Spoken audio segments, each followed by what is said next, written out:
Pasteur Georges, il y a quelque chose qui me tracasse depuis un moment. Depuis que je suis tout petit, on me parle du retour de Jésus-Christ. On dit qu'il va revenir bientôt, mais cela fait des décennies que j'entends cela, et pourtant, il n'est toujours pas revenu. On parle aussi des signes comme les tremblements de terre, et ils se produisent chaque année, pourtant Jésus ne vient pas. Je commence vraiment à douter de tout ça.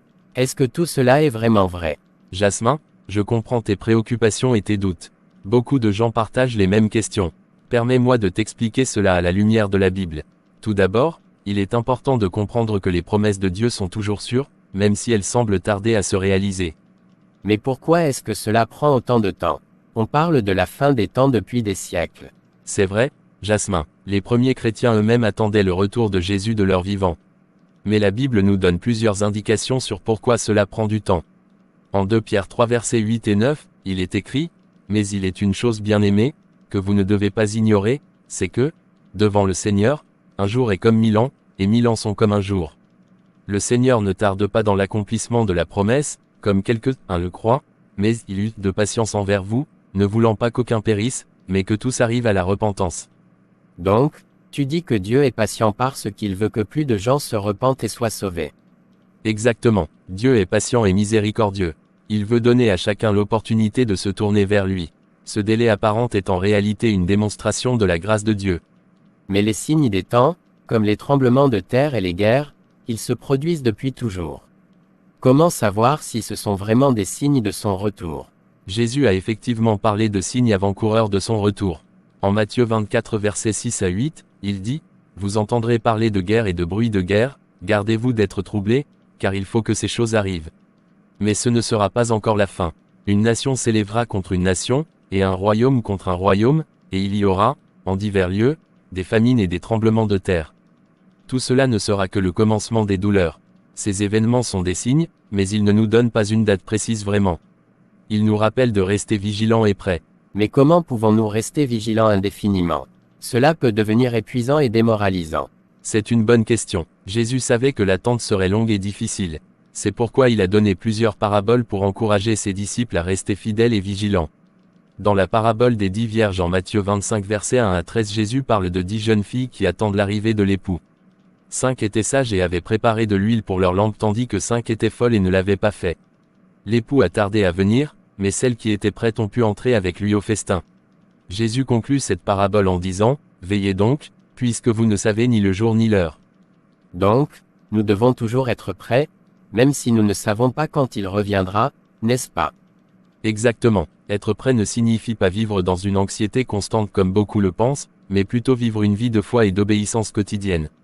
En Matthieu 24 verset 44, Jésus dit, « C'est pourquoi, vous aussi, tenez-vous prêts, car le Fils de l'homme viendra à l'heure où vous n'y penserez pas. » Mais comment puis-je vivre cette attente sans perdre espoir ou devenir cynique? La clé est de vivre chaque jour dans la foi et l'espérance. Hébreux 10 versets 23 à 25 nous encourage, « Retenons fermement la profession de notre espérance, car celui qui a fait la promesse est fidèle. Veillons les uns sur les autres pour nous inciter à l'amour et aux bonnes œuvres. N'abandonnons pas notre assemblée, comme c'est la coutume de quelques-uns, mais exhortons-nous réciproquement, et cela d'autant plus que vous voyez s'approcher le jour. Nous devons nous soutenir mutuellement, continuer à faire le bien, et rester fermes dans notre foi. » Cela fait beaucoup de sens. Mais pourquoi Dieu nous laisse-t-il dans l'incertitude quant à la date de son retour? Jésus a dit clairement en Matthieu 24 verset 36, « Pour ce qui est du jour et de l'heure, personne ne le sait, ni les anges des cieux, ni le Fils, mais le Père seul. » Dieu a ses raisons de garder cette information secrète. Une des raisons possibles est que cela nous pousse à vivre dans une vigilance constante. Si nous connaissions la date exacte, nous pourrions être tentés de relâcher notre vigilance et de ne pas vivre chaque jour pleinement pour Dieu. Je comprends, mais que faire des gens qui disent que cela n'arrivera jamais parce que cela fait si longtemps qu'on attend? C'est une attitude que Pierre a également abordée. En 2 Pierre 3 versets 3 et 4, il dit, « Sachant avant tout que, dans les derniers jours, il viendra des moqueurs avec leurs moqueries, marchant selon leur propre convoitise et disant, où est la promesse de son avènement? Car, depuis que les pères sont morts, tout demeure comme dès le commencement de la création. » Pierre nous avertit que des moqueurs viendront, mais il nous rappelle également que, le Seigneur ne tarde pas dans l'accomplissement de la promesse, selon 2 Pierre 3 verset 9.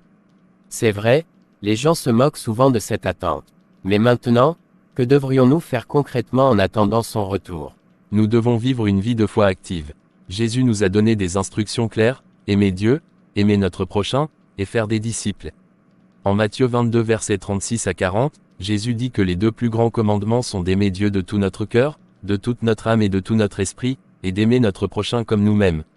En Matthieu 28 versets 19 à 20, il nous commande de faire des disciples de toutes les nations. Donc, notre attente devrait se traduire par des actions concrètes d'amour et de service.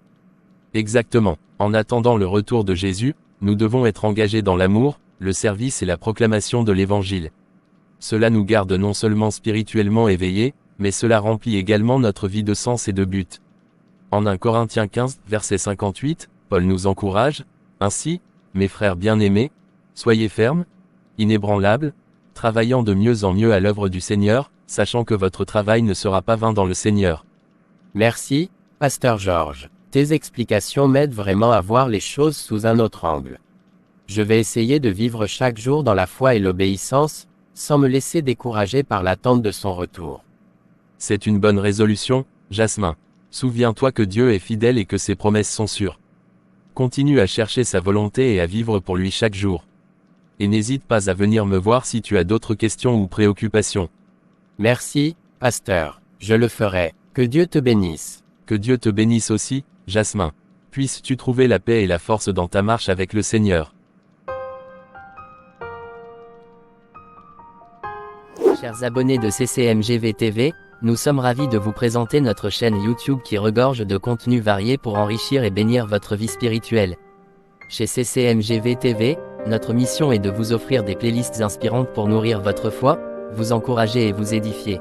Dans nos différentes playlists, vous trouverez des épisodes et des scènes d'animation chrétienne qui illustrent des vérités bibliques de manière captivante.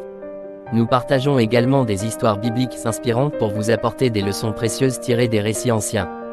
Vous pourrez également découvrir notre émission phare, Regard biblique, ainsi qu'une playlist dédiée à la prière pour vous accompagner dans vos moments d'intimité avec Dieu. Nous mettons un point d'honneur à vous offrir des contenus de qualité, divertissants et enrichissants pour vous aider dans votre croissance spirituelle. Nous croyons que la parole de Dieu est une source inépuisable de sagesse et de réconfort, et c'est pourquoi nous mettons tout en œuvre pour la partager avec vous de manière engageante et accessible. N'hésitez pas à explorer nos différentes rubriques en cliquant sur le lien dans la description de la chaîne. Choisissez la playlist qui résonne le plus avec votre cœur et plongez dans un univers de foi, d'espoir et d'inspiration. Nous sommes reconnaissants de vous compter parmi nos abonnés et nous espérons que nos contenus sauront vous toucher et vous accompagner dans votre cheminement spirituel.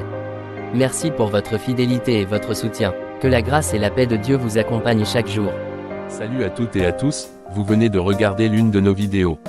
Je vous demande de nous suivre ou de vous abonner à notre plateforme CCMGV dépendamment où vous regardez cette vidéo. Si c'est sur YouTube, mettez un pouce bleu, aimez la vidéo et la partagez. Si c'est sur Facebook ou TikTok, aimez-la et partagez-la à tous vos contacts pour nous encourager et nous aider à grandir. À très vite pour une nouvelle vidéo. Que Dieu vous bénisse abondamment.